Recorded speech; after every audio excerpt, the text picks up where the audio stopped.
अपनी सेकंड चीज़ें स्टार्ट करेंगे, देन हम जो है वो इस पे आएंगे जो हमारा उस दिन का रह गया है। So let's start. ओके,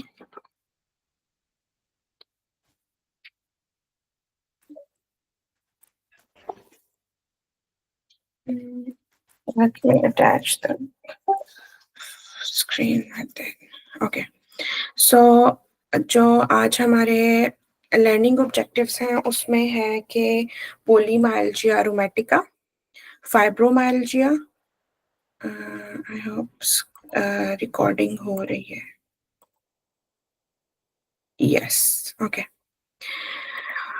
पोलीमाइल्जिया रोमैटिका है, फाइब्रोमाइल्जिया है, पोलीमायोसाइटिस, डर्मेटोमायोसाइटिस है। उसके अलावा हम कुछ वास्कुलाइटिस के बारे में इम्पोर्टेंट वाला मैं आपको बताऊंगी। देन यही ज्यादा टॉपिक्स हैं जो कि एग्जाम में आते हैं। और एंटी फॉस्फोलिपिड एंटीबॉडी सिंड्रोम है, ऑस्टियोआर्थराइटिस, एंड देन जमार्स जो है, कोई कुछ कह रहा है? okay. और जो जमार्स है उसका मैंने आपको एक पीडीएफ शेयर किया था, एंड देन उसके बारे में जो है वो हम थोड़ा और मैं आपको इम्पोर्टेंट पॉइंट्स बता दूंगी, वो आपने करने हैं।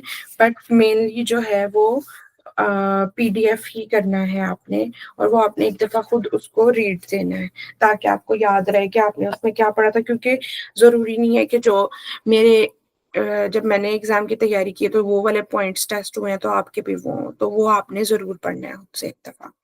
And then we will cover myopathy. So the first topic is fibromyalgia. Fibromyalgia आपको पता है कि इसकी एक अननोन इटियोलॉजी होती है, ठीक है। इसके बारे में ये नहीं पता है कि क्या वजह है, कि किस वजह से हो रहा है। इसमें पेशेंट को सिम्टम्स आते हैं डिफरेंट, लाइक मस्कुलोस्केलेटल पेन होती है, फटीग होती है, अनरिफ्रेशिंग स्लीप होती है।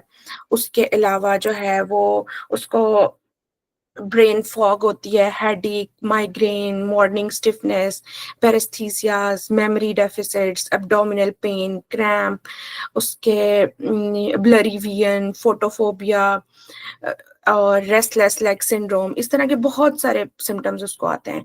और उसको पेन होती है एट द टेंडर पॉइंट, ठीक है। और बॉडी के ऊपर 18 साइड्स ऑन द बॉडी होती हैं, जिसके अंदर जहाँ पे मसल्स और टेंडन्स आपस में अटैच होते हैं बोन के ऊपर, वहां पे उसको पेन हो रही होती है।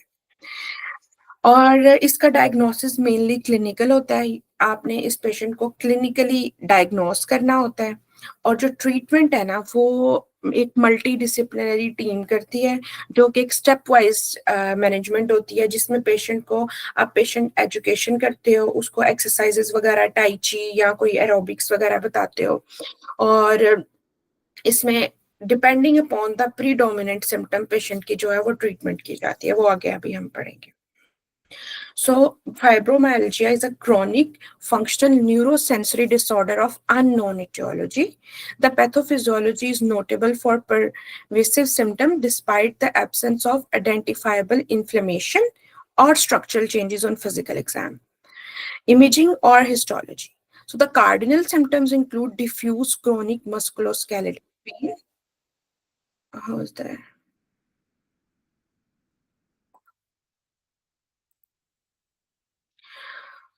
Okay. So the cardinal symptoms include musculoskeletal pain, fatigue, unrefreshing sleep, cognitive dysfunction, often called fibrofog, headaches, and morning stiffness are also commonly reported. Individuals with fibromyalgia. Here's what I found online. Oh, what's going on? So the individuals with fibromyalgia, इसमें क्या होता है कि diagnosis आपने करना होता है based on the history of symptoms. Although the fibromyalgia is not a progressive illness, it can cause significant functional limitation and distress. Stepwise treatment begins with patient education, especially pertaining to exercise, for which there is a strong evidence to support the therapeutic effects. So the additional treatment, what will we use? Physiotherapy and pharmacological therapy, and multidisciplinary pain management can be constructed using shared decision making. So this is the whole summary. So अब इसमें क्या होता है, इसमें the most common जो होता है ये फीमेल्स के अंदर होता है, and the age is 20 to 50 years of age. And then antibody serology कोई स्पेसिफिक नहीं होती, लैब के अंदर कोई चेंजेस नहीं आते, and the cardinal symptoms are generalised pain, poor sleep and exhaustion. So अब इसमें क्या होगा, उसको एक तो क्रॉनिक डिफ्यूज पेन होगी, जो कि मैंने आपको बताया कि 18 साइट्स होती हैं ऑलमोस्ट, और जहाँ पे बोन्स और मसल्स और टेंडन्स बोन के साथ अटैच हो रहे होते हैं, वहां पे होता है. पेशेंट को पैल्पिटेशंस होती हैं, आर्थ्रैल्जिया होता है, स्टिफनेस होती है, आईबीएस होता है, urinary incontinence, muscle cramps, restless leg syndrome, ये भी बहुत इंपॉर्टेंट है, ये हम पढ़ेंगे आगे, ये भी एग्जाम में आता है, न्यूरो में हम पढ़ेंगे.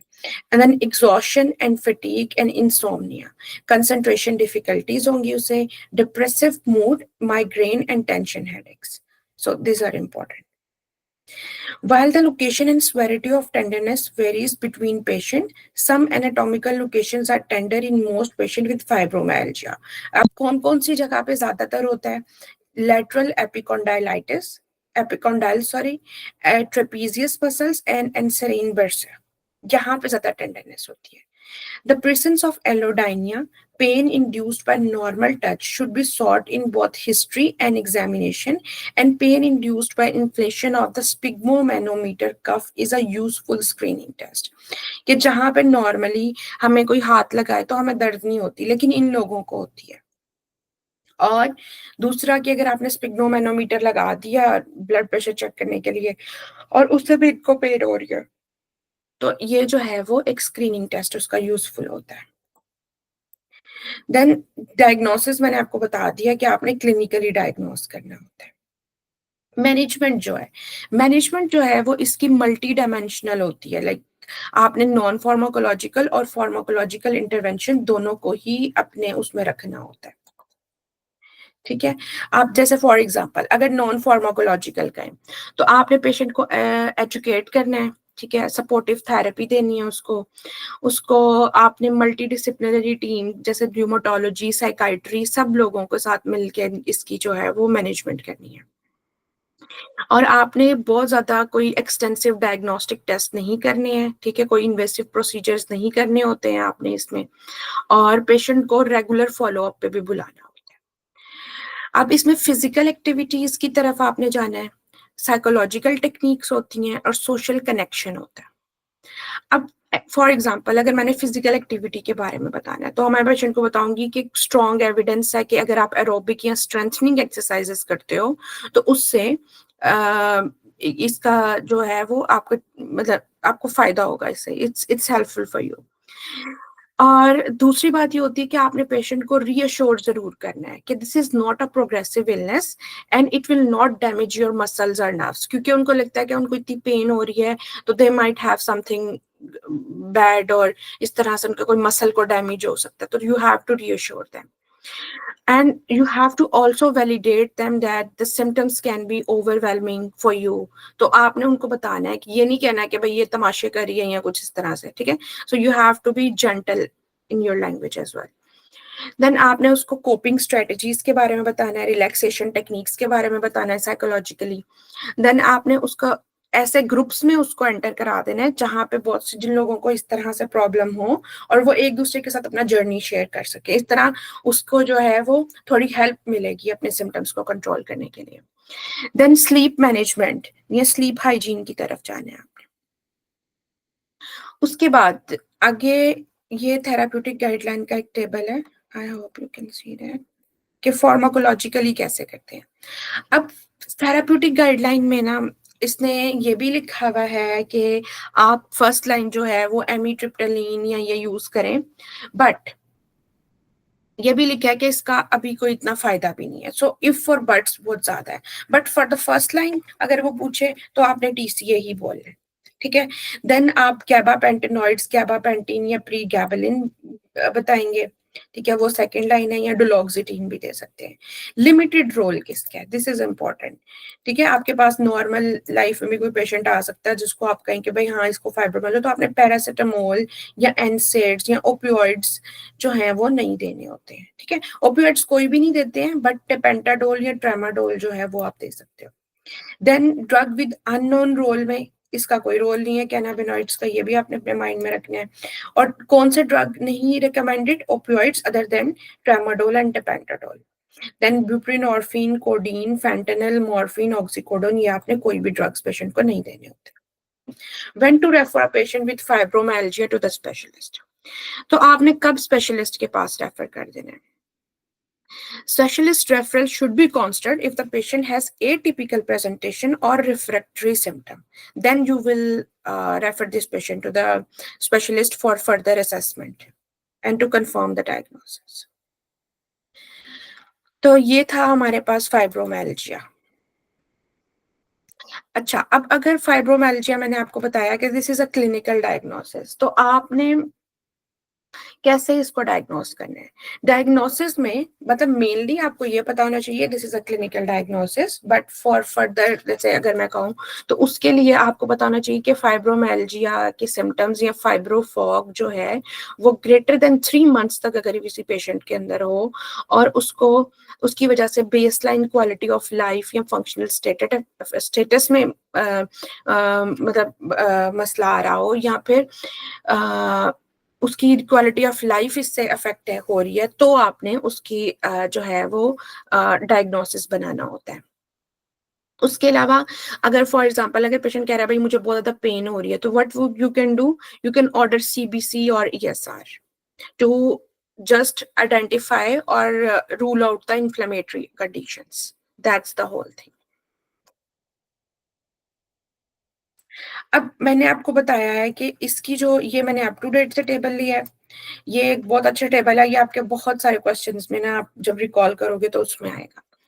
तो आपने मैनेजमेंट कैसे करनी है? Implement core non pharmacological measures जैसे patient education, explain the cause of the symptom, explain centralise pain, review the role of comorbid conditions for example sleep and mood disorder, and discuss sleep hygiene. This is important. Then physical activity and exercise. So you have to tell them about the low impact exercises is preferable, including resistance exercise, tai chi and aerobics वगैरह जो होते हैं. The type and intensity of the exercise program should be individualized based upon patient preference and physical status. Cognitive psychological therapy. The specific intervention should be individualized based on patient preference and available resources may include. अब CBT में आपने क्या करना है? उसकी CBT है और mindfulness based stress reduction therapies, meditation and relaxation techniques. Are the reasons to use a trial of non-pharmacological measures alone? Mild symptoms, no existing mood or sleep disturbance, and or prefer not to use or have contraindication to available pharmacotherapy.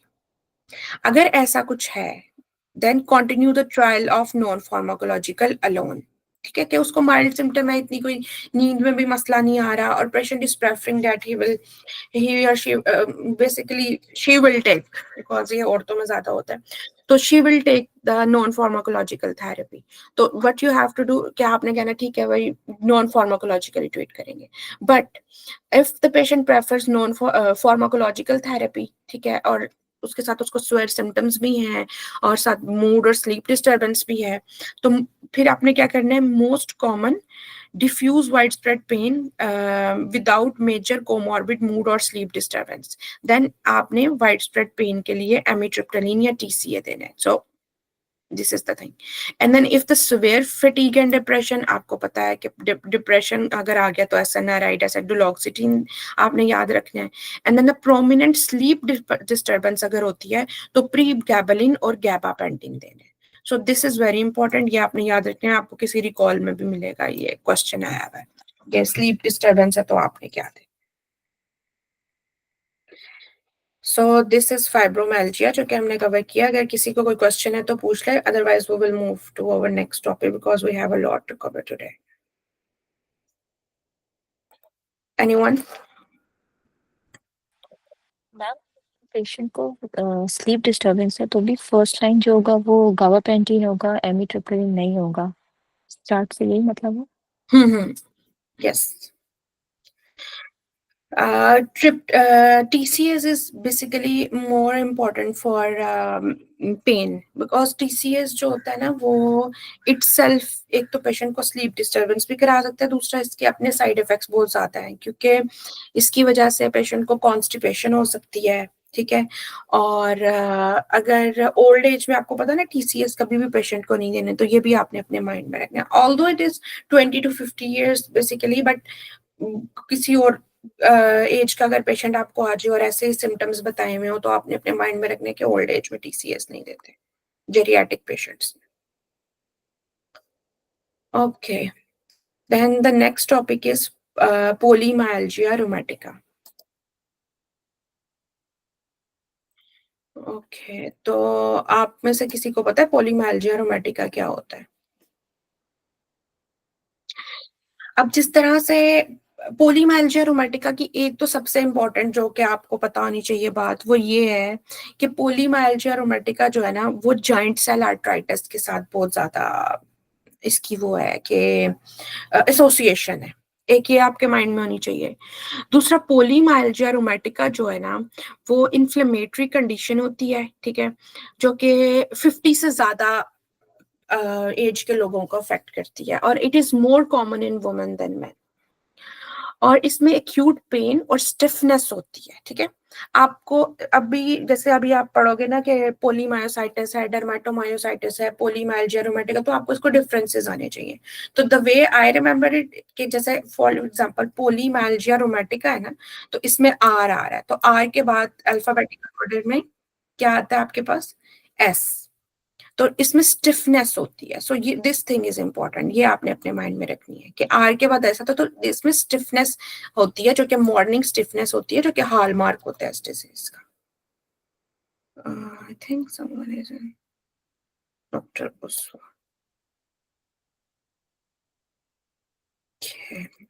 तो ये आपने अपने mind में रखना है, ठीक है, कि स्टिफनेस जो होती है ना वो हॉलमार्क होती है इस डिजीज का।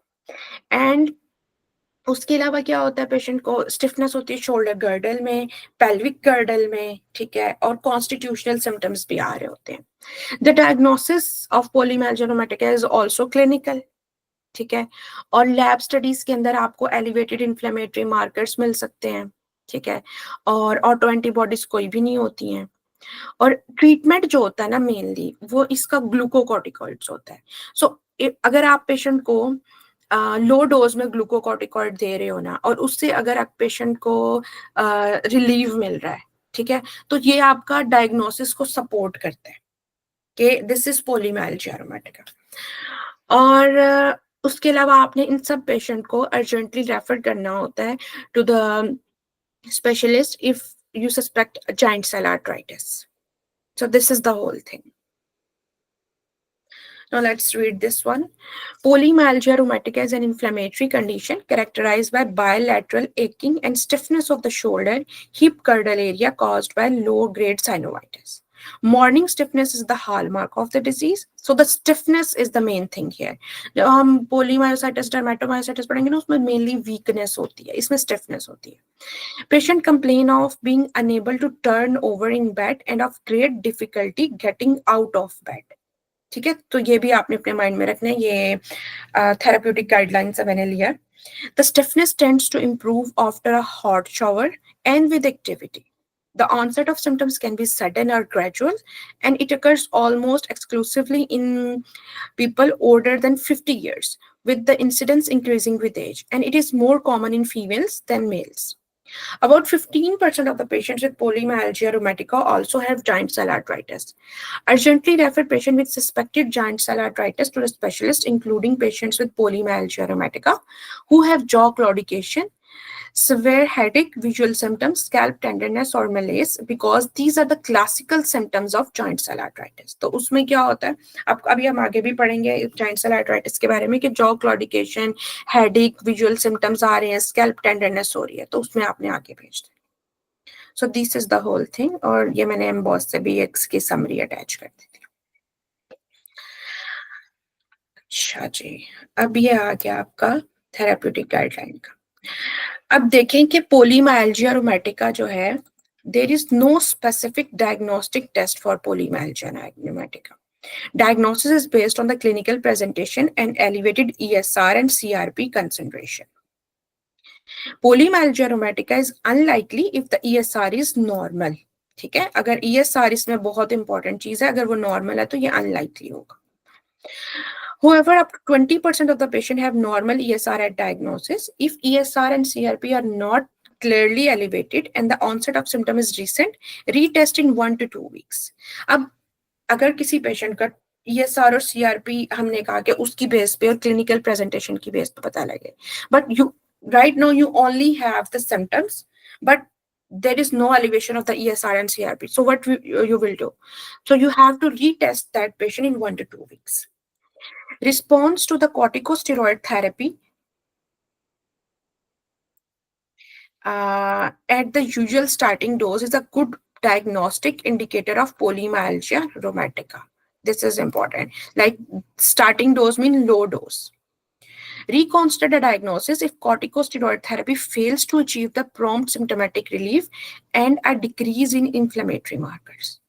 ठीक है, तो ये आपके पास, आपको जो मैंने अभी बात बताई थी कि आपने response to the corticosteroid therapy देखने, अगर वो आ गया तो दिस इज योर डायग्नोसिस, अगर नहीं आया तो you have to reconstruct your diagnosis. Features क्या है अब इसके? The key features of polymyalgia rheumatica are seen in age older than 50 years. ठीक है, 50 years से older लोग होंगे, हिप और proximal girdle pain और stiffness है, और raised inflammatory markers. Other supportive features of polymyalgia rheumatica में morning stiffness lasting longer than 45 minutes, hip girdle discomfort and limited range, and absence of involvement of joint other than hip and shoulder. ठीक है, ये नहीं होगा. And absence of rheumatoid factor and antibodies to CCPs. ये इतना important नहीं है. The thing which is important is this. You have to keep in mind. Then अब मैंने आपके लिए ये पिक्चर लगाई है. अब इसमें क्या है? पोलीमायल्जिया रूमेटिका एंड जॉइंट सेल आर्थराइटिस है. ये ऑटोइम्यून है. ग्रैनुलोमेटस इन्फ्लेमेशन होती है मीडियम साइज आर्टरीज की. ठीक है, फीमेल्स में होती है, कोई ऑटो एंटीबॉडीज नहीं होती. ESR इसमें बहुत ज्यादा रेज होता है. 20 to 30% रिस्क होता है ब्लाइंडनेस का अगर GCA के साथ इन्वॉल्व हो जाए. इसमें कॉन्स्टिट्यूशनल सिम्टम्स आ सकते हैं, डिप्रेसिव मूड और वेट लॉस हो सकता है. अब पोलीमायल्जिया रूमेटिका में क्या हो रहा है, ये देखिए कि ये बता रहा है कि सिमेट्रिक पेन है, स्टिफनेस है, मेनली स्टिफनेस. आपने इसको याद रखना है बार. उसके अलावा कार्पल टनल सिंड्रोम हो सकता है, non erosive arthritis of the medium size joints हो सकते हैं. देन अगर जॉइंट सेल पे जाएं तो उसकी इसके साथ एसोसिएशन है, तो उसमें क्या है, टेम्पोरल रीजन में पेन होगी. ठीक है, और thick and superficial temporal artery होगी. ऑक्यूलर में आपके पास एमोरोसिस फ्यूगस या इंटीरियर इस्केमिक ऑप्टिक न्यूरोपैथी हो सकता है. Then the jaw claudication which is very important for this, and then the aortic involvement होगी. ये आपने याद रखना है, ये आपको एग्जाम में भी आ सकता है कि जॉइंट सेल आर्थराइटिस में एओटिक इन्वॉल्वमेंट होती है. So this is the thing. So management कैसे करनी है? मैनेजमेंट जो पोलीमायल्जिया रूमेटिका की होती है वो ये रिकॉन्स्टेंट डायग्नोसिस. आपने कॉर्टिकोस्टेरॉइड थेरेपी देनी है. कॉर्टिकोस्टेरॉइड आपको पता है आप बहुत ज्यादा देर के लिए नहीं दे सकते. So what you have to do, for example इसमें मैक्सिमम जो होती है ना थेरेपी, वो हम 12 मंथ्स के लिए देते हैं corticosteroid, but you have to go with the low dose. ठीक है, और उसके बाद अगर किसी पेशेंट को चाहिए तो आपने उसके लिए कॉर्टिकोस्टेरॉइड स्पेयरिंग थेरेपी देते हैं. उसमें हम मेथोट्रेक्सेट देते हैं ज्यादातर. Reconsider diagnosis if the corticosteroid therapy fails to achieve prompt symptomatic relief and decrease in inflammatory markers. Long course of corticosteroid therapy is needed to successfully treat polymyalgia rheumatica. Even with appropriate treatment, relapse is common. Rapid tapering of the corticosteroid dose significantly increases the risk of relapse, which often result in higher overall corticosteroid exposure because increased doses and slower tapering are required to treat relapse disease. To reduce the risk of relapse, slow tapering the dose of corticosteroid until it can be stopped. Smaller and more frequent doses are more effective at preventing relapse than larger and less frequent doses. Then आपको पता है कि आपने treatment इसका 12 months के लिए देना होता है. Then ESR और CRP may help identify deterioration in a patient condition, क्योंकि हमें बताया, मैंने आपको भी बताया कि ESR सबसे ज्यादा रेज होता है और CRP भी हो सकता है.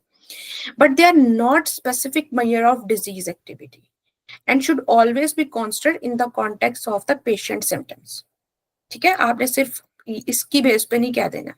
If a patient is having well controlled disease, ठीक है, but and has elevated inflammatory markers, you have to consider the alternative pathology and retest after 4 weeks. ठीक है, आप सिर्फ और सिर्फ ESR और CRP की बेस पे नहीं कह सकते कि इसको polymyalgia rheumatica है. You have to look at the symptoms as well. So if the patient is having a well controlled disease but the ESR and CRP are elevated, then you have to think that it might be an infection.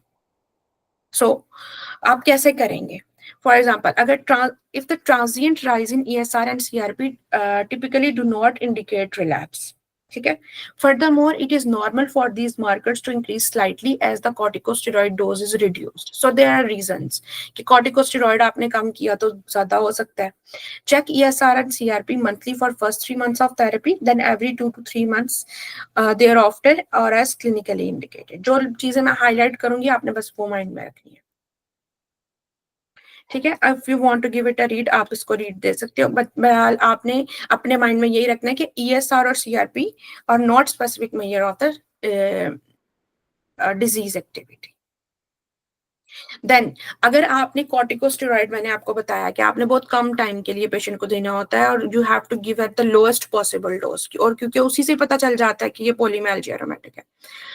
तो आप अब Australia में वो कहते हैं कि हमारा थोड़ा वो है, लेकिन इंटरनेशनली उन्होंने बताया हुआ, तो आपने अपने माइंड में फिर रखना है कि ऑब्वियसली कॉर्टिकोस्टेरॉइड स्पेयरिंग ड्रग हम यूज कर सकते हैं. उसमें आप क्या यूज कर सकते हो? आपने मेथोट्रेक्सेट यूज करना है या मेथोट्रेक्सेट के साथ फॉलिक एसिड मिला के आपने देना है. So this is the thing. तो ये था हमारे पास पोलीमाइल्जिया रूमेटिका. सो यही चीजें जो मैंने आपको बताई हैं यही एग्जाम में आती हैं और यही बार बार है. आप अपनी नोटबुक्स पे या जहाँ पे भी आप नोट्स बना रहे हो उसमें या GM पे जहाँ पे भी आप अपने पॉइंट्स ऐड करते जाएं साथ साथ. किसी का कोई क्वेश्चन है इसके अलावा?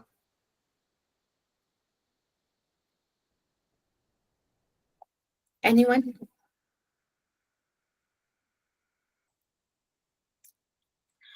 तो नेक्स्ट टॉपिक जो हमारा है वो है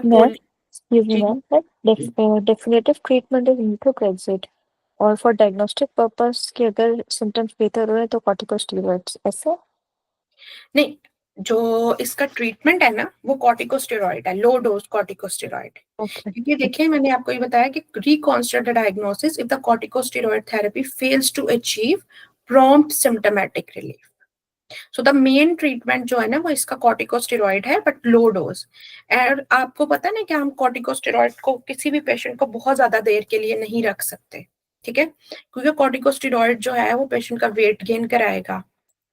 ठीक है, उसके अलावा कॉर्टिकोस्टेरॉइड के पेशेंट की, जैसे फॉर एग्जांपल आपने वो पढ़ा हुआ है कॉर्टिकोस्टेरॉइड के बारे में कि मून फेसिस हो जाते हैं. ठीक है, और कॉर्टिकोस्टेरॉइड ओबेसिटी भी कराता है. ठीक है, तो इतने सारे जब साइड इफेक्ट्स होते हैं, उसके अलावा कॉर्टिकोस्टेरॉइड की वजह से मसल वीकनेस भी हो जाती है, पेशेंट एग्रेसिव हो जाता है, उसके मूड स्विंग्स आते हैं, स्किन के ऊपर ब्रूजेस आते हैं, मतलब बहुत सारी चीजें हैं ना. तो आप इतनी देर के लिए किसी पेशेंट को कॉर्टिकोस्टेरॉइड नहीं दे सकते.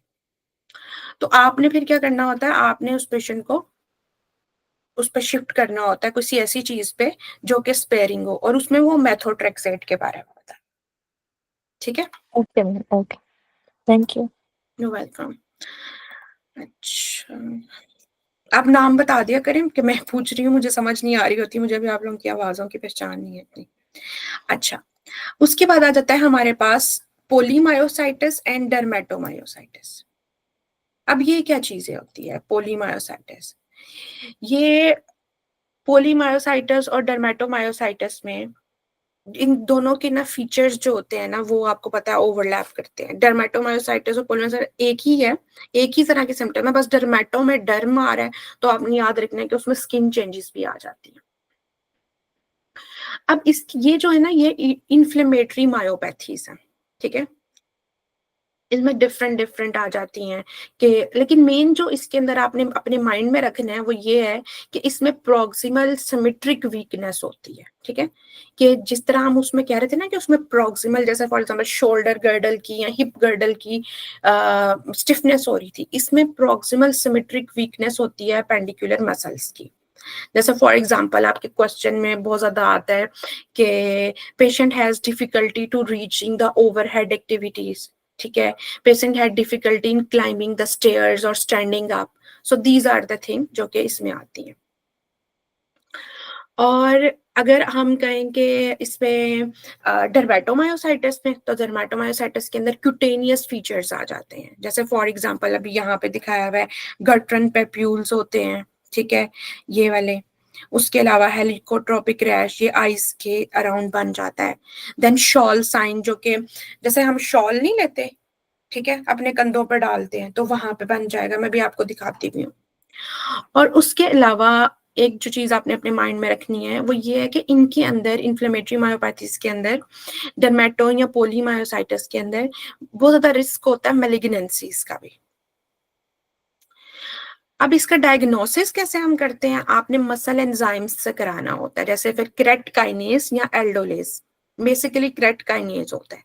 तो अब देखें अगर मसल की वीकनेस हो रही है तो क्रेट काइनेज बढ़ेगा because it is a muscular thing, और अगर स्टिफनेस है तो आपने ईएसआर के ऊपर जाना है जो कि पोलीमाइल्जिया रूमेटिका में होता है। उसके अलावा आपने अगर इसका डायग्नोस्टिक में कहूं तो वो बायोप्सी के ऊपर आप करते हैं।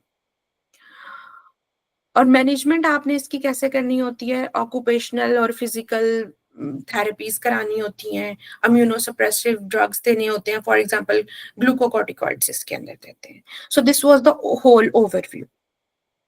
अब हम इसको पढ़ते हैं। अब आपने अपने माइंड में ये सारी इन्फ्लेमेटरी मायोपैथीज है, ठीक है, this is a table from emboss जो कि आपने सब नहीं याद करनी, जिसको मैंने हाईलाइट किया आपने ये अपने माइंड में रखनी है, यही एग्जाम में आई हुई है।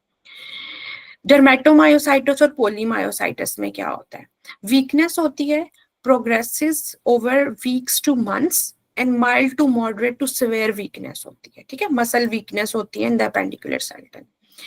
डर्मेटोमायोसाइटिस और पोलीमायोसाइटिस मैंने आपको बताया दोनों ही एक चीज है, but in dermatomyositis you will have cutaneous features and then systemic features दोनों में ही होंगे, but they also have typically both of these increased risk of malignancy and interstitial lung disease as well. Then inclusion body myositis, this one is also important. So inclusion body myositis क्या होता है कि ये progress करता है over years, और ये symmetrical और asymmetrical दोनों हो सकता है। Distal muscles are mainly affected in this. Cutaneous features कोई नहीं होते, सिस्टेमिक फीचर्स कोई भी नहीं होते इसके अंदर, ठीक है। तो इंक्लूजन बॉडी मायोसाइटिस के बारे में अगर आपने याद रखनी है एक लाइन में तो आप ऐसे याद रखेंगे, this is an inflammatory myopathy affecting both the proximal and distal muscles, ठीक है, और it will take years to develop and this one have no cutaneous features and no systemic features. जब आप इन दोनों को रूल आउट कर लोगे तो तीसरी चीज आप इसके ऊपर आ जाओगे। So this is the dermatomyositis.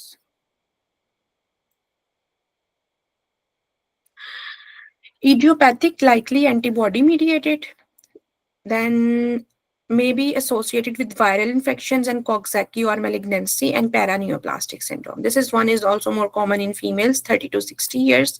And then ANA is non-specific for this, but anti-MI2 antibodies is specific for dermatomyositis.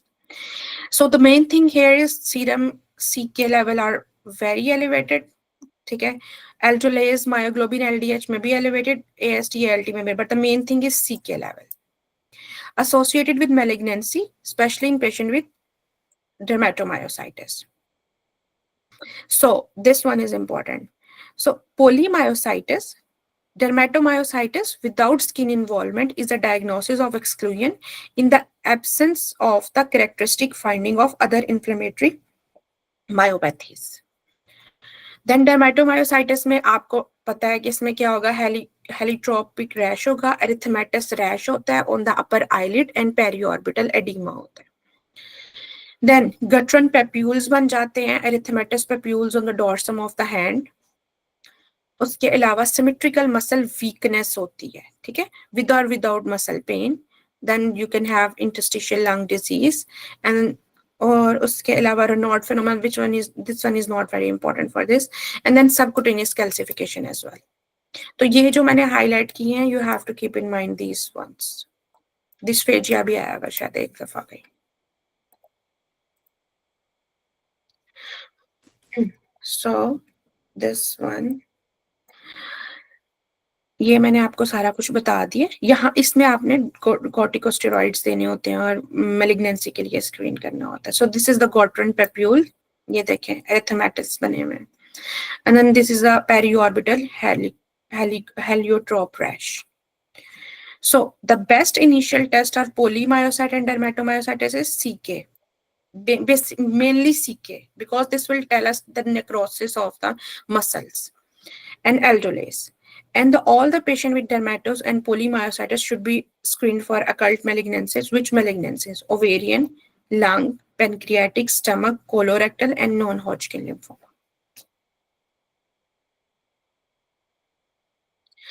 So,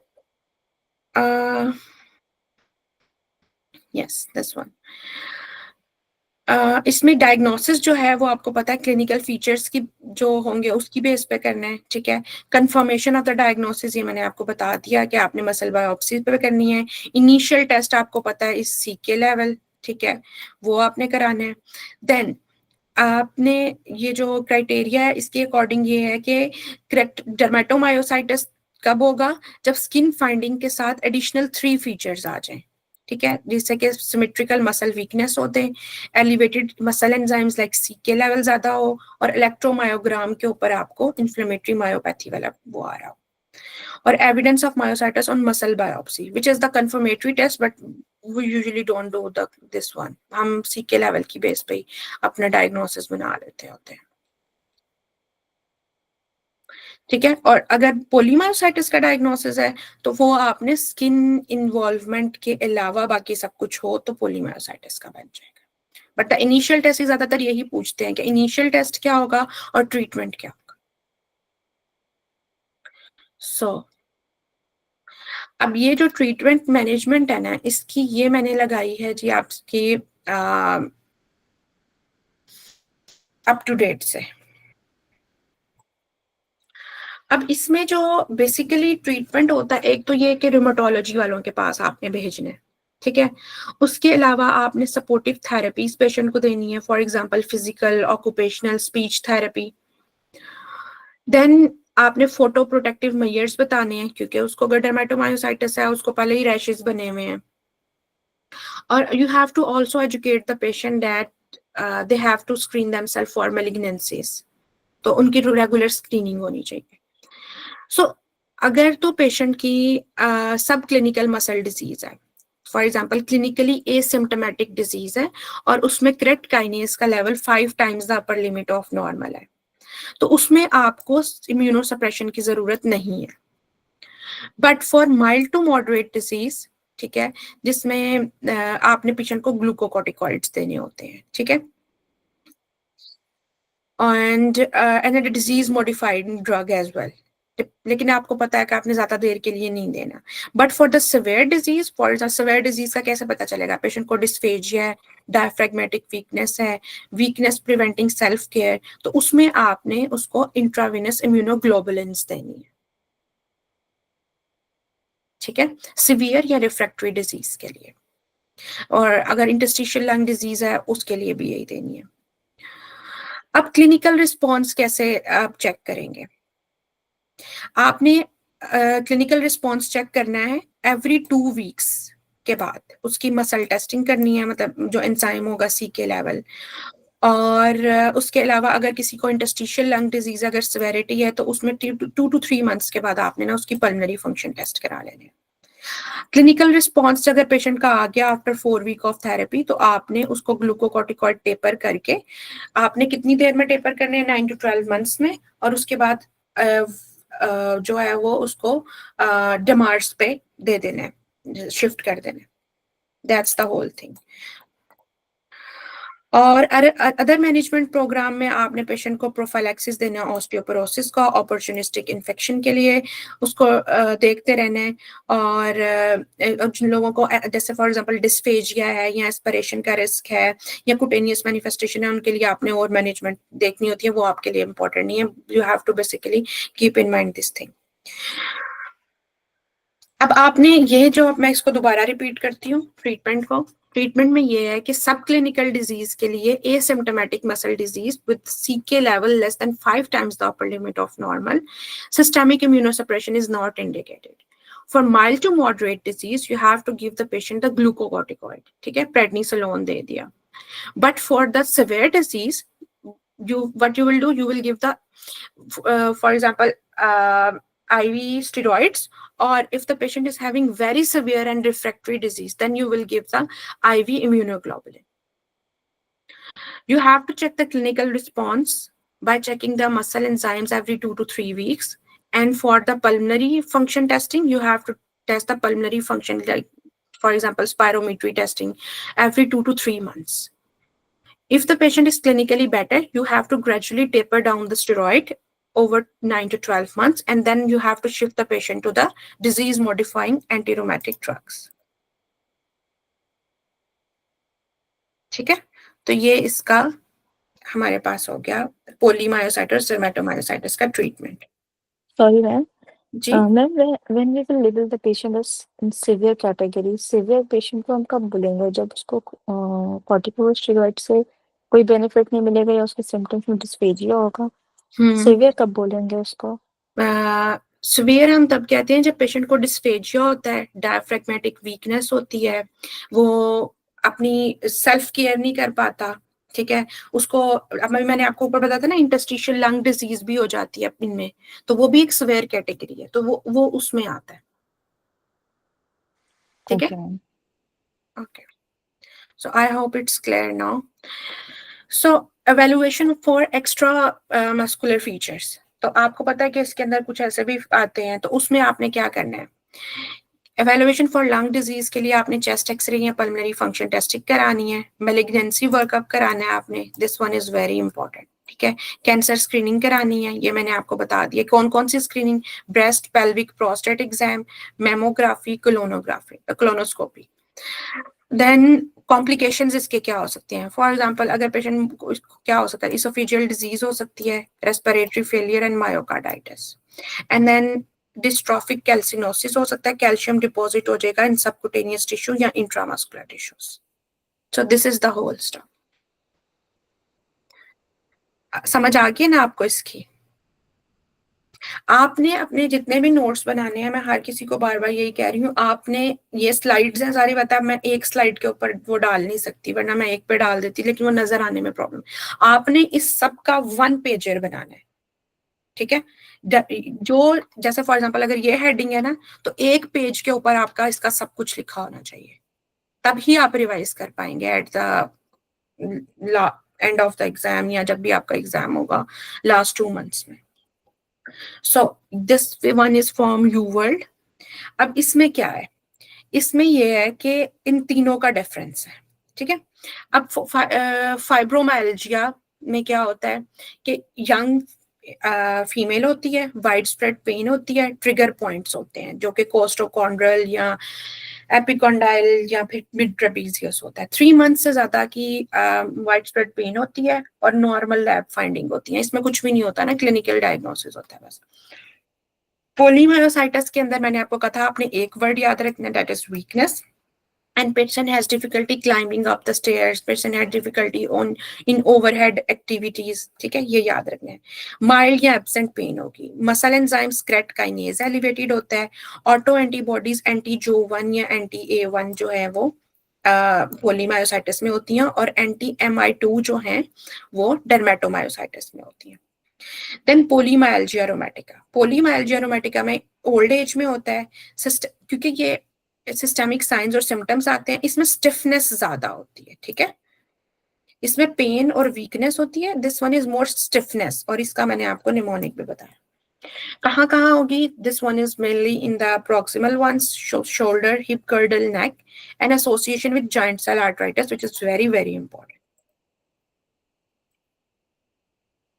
then इसमें क्या होगा, ESR ज्यादा एलिवेटेड होता है, ठीक है, CRP भी, but this will not tell us the disease activity and the rapid response with glucocorticoid, ठीक है। तो ये टेबल आपके लिए बहुत इंपॉर्टेंट है।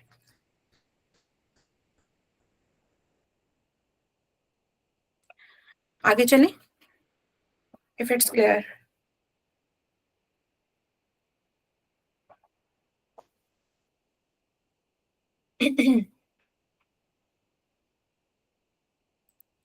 आगे चलें, ओके।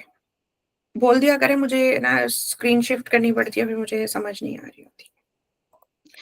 अच्छा, so the next topic of today is vasculitis. Vasculitis क्या होता है, इन्फ्लेमेशन ऑफ द वेसल्स, ठीक है।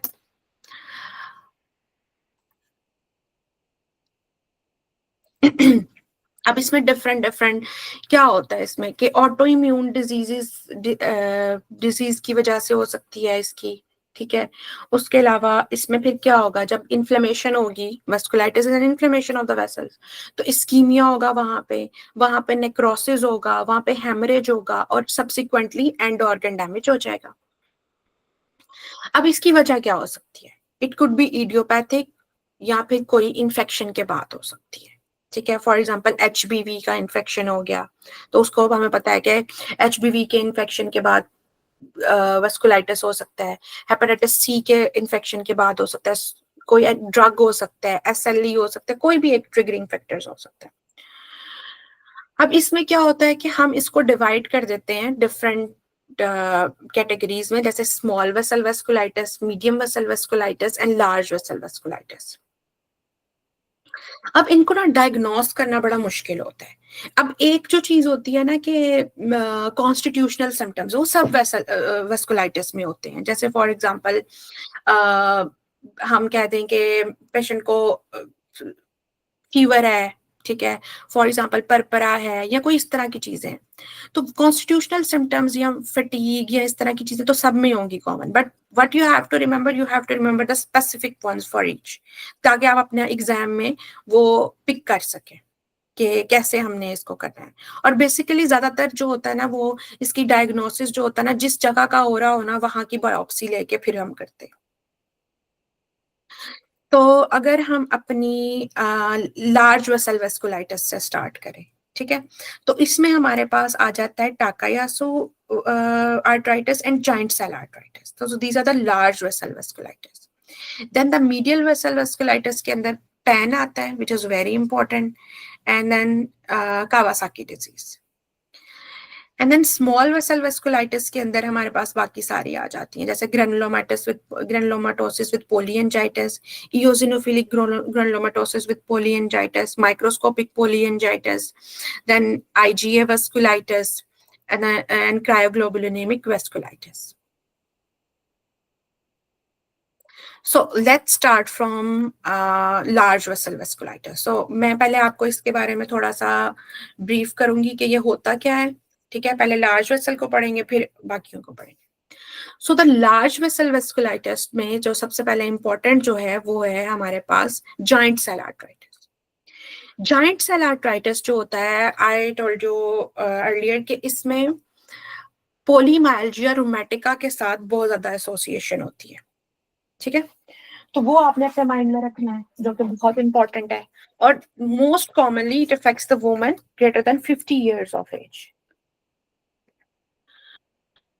सो इसमें एक सेकेंड मैं इसको चार्ज। सो क्लिनिकल फीचर्स क्या होंगे इसमें, इसमें होगा कि न्यू ऑनसेट हेडेक होगी, टेम्पोरल आर्टरी जहाँ पे होती है, यहाँ पे स्कैल्प पे, वहां पे टेंडरनेस होती है, जॉ क्लॉडिकेशन होती है, ठीक है। और इसमें डायग्नोसिस में आपने ईएसआर कराना होता है, और ईएसआर बहुत ज्यादा होता है। और गोल्ड स्टैंडर्ड टेस्ट जो होता है वो टेम्पोरल आर्टरी बायोप्सी होती है। सो इसमें आपने मैनेजमेंट में पेशेंट को फौरन हाई डोज कॉर्टिकोस्टेरॉइड लगाने होते हैं, ताकि आप उसकी वीएन को प्रिवेंट कर सको। So this was the giant cell arteritis. अभी हम आगे पढ़ते भी हैं इसको। देन द टाकायासु आर्थराइटिस क्या होता है? जो टाकायासु आर्थराइटिस है, देखिए इसका नाम आपने जहन में रखे हैं कि इसका नाम ही थोड़ा अजीब सा है, ठीक है। सो इसको आप ऐसे याद रखें कि ये एशियन लोगों में होता है, ये जो जापानीज या इस तरह के लोग होते हैं, और ये 40 से कम एज में होता है। और इसमें क्या होता है, टाकायासु आर्थराइटिस में, इसे पल्सलेस डिजीज भी कहते हैं। सो इसमें जो दोनों आर्म का जो ब्लड प्रेशर होता है ना, उसके अंदर ब्लड प्रेशर में डिफरेंस आता है दोनों आर्म्स में जब आप मेजर करते हो। और इसके अलावा इसके अंदर ब्रूई आती मिलती है आपको सबक्लेवियन आर्टरी पे या एओर्टा पे, और साथ पेशेंट कैन प्रेजेंट विद सिनकपी और एंजाइना पेक्टोरिस। अब ये इन्फ्लेमेशन है तो ईएसआर तो बढ़ा होगा इसमें। देन इसकी जो प्रेफर्ड स्टडी होती है टाकायासु में, because this one is related to the pulses, तो आपने एमआर एंजियोग्राफी करानी है, या एंजियोग्राफी ऑफ द वेसल्स, जहाँ पे जैसे फॉर एग्जांपल अगर एब्डोमिनल एओर्टा इन्वॉल्व है तो वहां की कराएं, सबक्लेवियन आर्टरी इन्वॉल्व है तो वहां की कराएं। और इसका भी ट्रीटमेंट जो होता है वो ग्लूकोकॉर्टिकॉइड होता है, या उसके साथ आपने ग्लूकोकॉर्टिकॉइड स्पेयरिंग एजेंट मेथोट्रेक्सेट देना होता है। So let's read this one from here. So giant cell arteritis में क्या होता है? fever, fatigue, malaise and weight loss, headaches, jaw claudication, association with polymyalgia rheumatica. Then aortic wall thickening, मैंने आपको बताया था कि इसमें aortic valves involve होते हैं ज़्यादातर polymyalgia rheumatica में. And then patient can have vertigo and hearing loss. Visual symptoms में एमेरोसिस फ्यूगस होगा। आपको पता है एमेरोसिस फ्यूगस क्या होता है, कि ट्रांजिएंट विजन लॉस होती है, ठीक है। और उसके बाद जब वो वाला क्लॉट या वो आगे गुजर जाता है उस वेसल से, तो विजन ठीक हो जाती है। और मोस्ट कॉमन जो इसकी ऑक्यूलर मैनिफेस्टेशन होती है वो एंटीरियर इस्केमिक ऑप्टिक न्यूरोपैथी होती है। देन नॉर्मोक्रोमिक एनीमिया होता है इसमें, और ईएसआर इसमें बड़ा होगा, और आपने बायोप्सी करानी है। पोलीमाइल्जिया रोमैटिका है सिर्फ और सिर्फ, तो आप कभी पढ़ के आए हैं ऊपर को, आपने लो डोज कॉर्टिकोस्टेरॉइड देने हैं। But if this one is giant cell arteritis, then you have to give them the high dose glucocorticoid immediately, ठीक है। But if the patient is having giant cell arteritis and presents to you with vision loss, ठीक है, ये important है, तो you have to give them pulse high dose IV corticosteroids, ठीक है। फिर आपने उसको आईवी पे शिफ्ट कर देना है। कितना देना है? 1000 मिलीग्राम डेली फॉर 3 days, और उसके बाद आपने हाई डोज ग्लूकोकॉर्टिकॉइड ओरल पे शिफ्ट कर देना। तो ये भी वही सब कुछ दिखाया जो कि अभी हमने यहाँ पे पढ़ा। देन टाकायासु। टाकायासु अभी मैंने आपको बताया फीमेल होगी, एशियन होगी, और एज 10 to 40 ईयर्स होगी। कॉन्स्टिट्यूशनल सिम्टम्स आएंगे, एओर्टो एक्लूसिव डिजीज होगी इसके अंदर, ठीक है। अपर एक्सट्रीमिटीज के जो ब्लड प्रेशर का डिफरेंस आएगा, माइल्जिया आर्थराल्जियाज होंगे। Blood pressure discrepancy, pulse deficit, arterial bruise. Arterial bruise कहाँ कहाँ पे आ रही है इसकी? सबक्लेवियन और एब्डोमिनल एओर्टा, ये मैं ऐड कर देती हूँ, इसमें नहीं लिखा।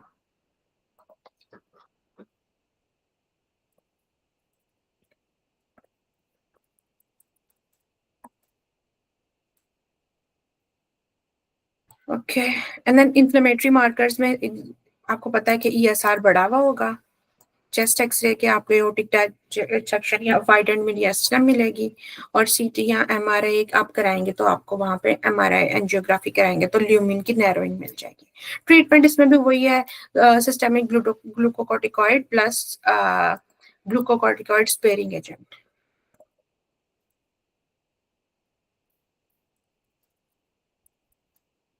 ठीक है। तो ये हमारे लार्ज वेसल वेस्कुलाइटिस हो गया। Then the next one is PAN and Kawasaki disease.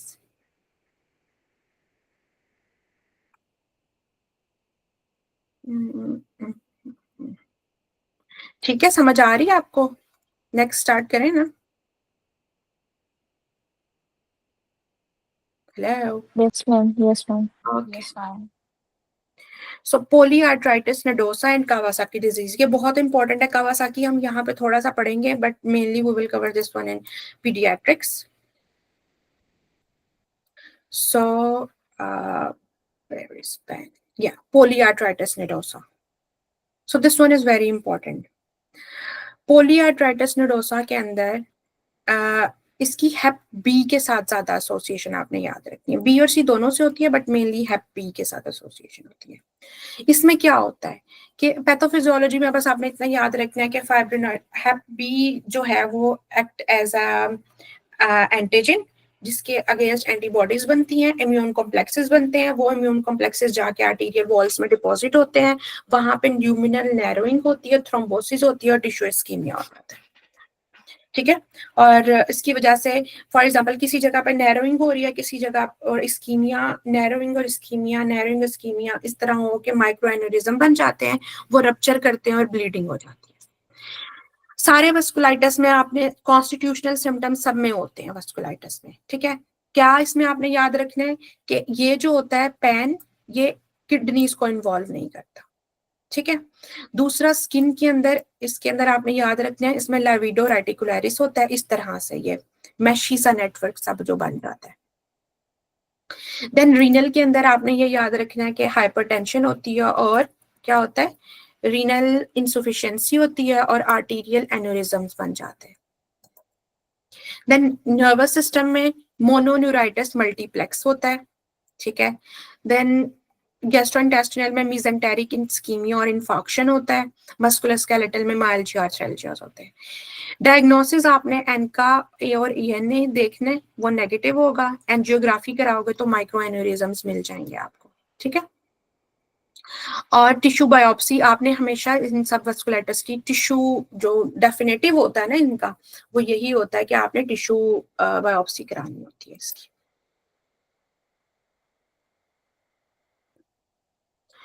अच्छा, अब आप लोग मेरे से पूछ सकते हैं कि भाई मोनोन्यूराइटिस मल्टीप्लेक्स क्या होता है. मोनोन्यूराइटिस मल्टीप्लेक्स में ये होता है कि 2 से ज्यादा पेरिफेरल नर्व्स इन्वॉल्व हो जाती हैं. ठीक है. और उसकी वजह से एसिमेट्रिकल डिस्ट्रीब्यूशन होती है सेंसरी लॉस की. ठीक है. फॉर एग्जाम्पल, अगर मैं कहूँ कि एक पेशेंट है, उसकी हैंड्स पे फॉर एग्जांपल थंब पे सेंसरी लॉस हुआ है. ठीक है. और दूसरा अल्नर जो जो फिफ्थ जो डिजिट है वहां पे उसको हुआ है अल्नर वाली साइड पे. ठीक है.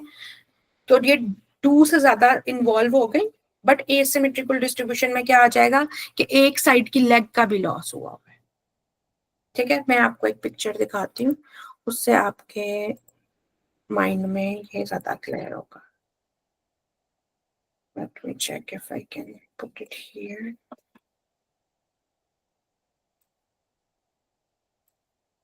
Yeah, I can't.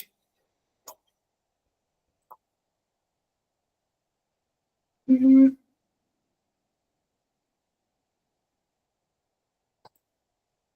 No, I can't put that one here. मैं आपको इसके बाद दिखाती हूँ, जब हम ब्रेक पे जा रहे हैं ना अभी थोड़ी देर में, तो उसके बाद मैं आपको वहीं से हम स्टार्ट करेंगे. ठीक है. तो ये है PAN. Then what is Kawasaki disease? Kawasaki disease is also a medium vessel vasculitis, and it typically affects the age less than 5 और ईस्ट एशियन एथनिसिटी में ज्यादा होती है. अब इसमें ना 2 टाइप्स होती हैं कि फुल ब्लोन कावासाकी क्या होती है, कंप्लीट इनकम्प्लीट के करके. बट आपको फिलहाल ये याद रखना है कि कावासाकी में क्या होता है कि 5 डेज से ज्यादा का फीवर हो पेशेंट को, और उसके साथ greater than 4 of Sorry, the. ma'am. Sorry, जी. ma'am. Excuse me, ma'am. Ma'am, polyarthritis nodosa का ट्रीटमेंट जो है उसमें कॉर्टिकोस्टेरॉइड्स है. हाँ, इन सब में कॉर्टिकोस्टेरॉइड और सेम है. ओके. कॉर्टिकोस्टेरॉइड्स करेंगे. ओके. ठीक है. तो अब कावासाकी में आपने क्या है, कावासाकी में आपने देखा कि 5 डेज से ज्यादा का फीवर है और greater than 4 of the following है, जैसे कि कंजक्टिवाइटिस है पेशेंट को, ठीक है, और वो बायलैटरल, आपने ये पिक्चर याद रखनी है, मैंने हमेशा इस पिक्चर से याद किया और मुझे कभी भी नहीं भूला है, ठीक है, bilateral non exudative conjunctivitis, fever for greater than 5 days, cervical lymph node only 1, ठीक है, और वो 1.5 सेंटीमीटर से ज्यादा होगा, then they will have rash, mucositis, erythema and swelling in the palm on the soles and coronary artery aneurysms होंगे इसमें। coronary artery aneurysms इसमें इतने इंपॉर्टेंट है कि आपने echocardiography at the time of diagnosis भी करानी होती है और 6 to 8 वीक्स लेटर भी करानी होती है, ठीक है, चेक करने के लिए पेशेंट को कि कोई थ्रोम्बोटिक एक्लूजन मायोकार्डियल इस्कीमिया तो नहीं हुआ हुआ, ठीक है, तो ये सारी चीजें हैं। और इसका रैश जो होता है डिस्कोमेटिंग रैश होता है, इसमें आपके पास पेशेंट के प्लेटलेट्स और वाइट ब्लड सेल काउंट ज्यादा होते हैं और हीमोग्लोबिन कम होता है, एक्यूट फेज रिएक्टेंट सीआरपी बढ़ा हुआ होगा, एएसटी एएलटी बढ़ा होता है और स्टेराइल पाइयूरिया होता है। और इसके ट्रीटमेंट में अभी आपने बस यही याद रखना है कि इंट्रावेनस इम्यूनोग्लोबुलिन और एस्पिरिन देते हैं। आपको पता है बच्चों में कभी भी हम ना एस्पिरिन नहीं देते, ठीक है, फीवर में, उसकी वजह से राइस सिंड्रोम हो जाता है, but this is the only exception जहां पे हम बच्चों में एस्पिरिन दे रहे हैं।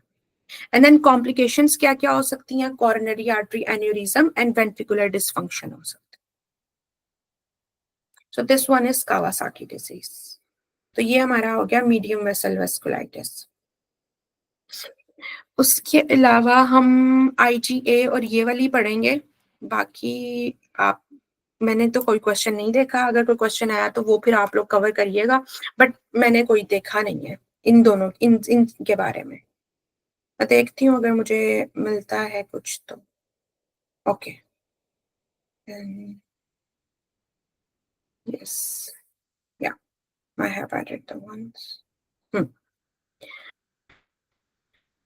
And then bash it. Okay okay, हम अभी 1 आवर पे हो गया, हम छोटी ब्रेक लेते हैं, देन आफ्टर द ब्रेक हम जो है वो फिर दोबारा स्टार्ट करते हैं, ठीक है।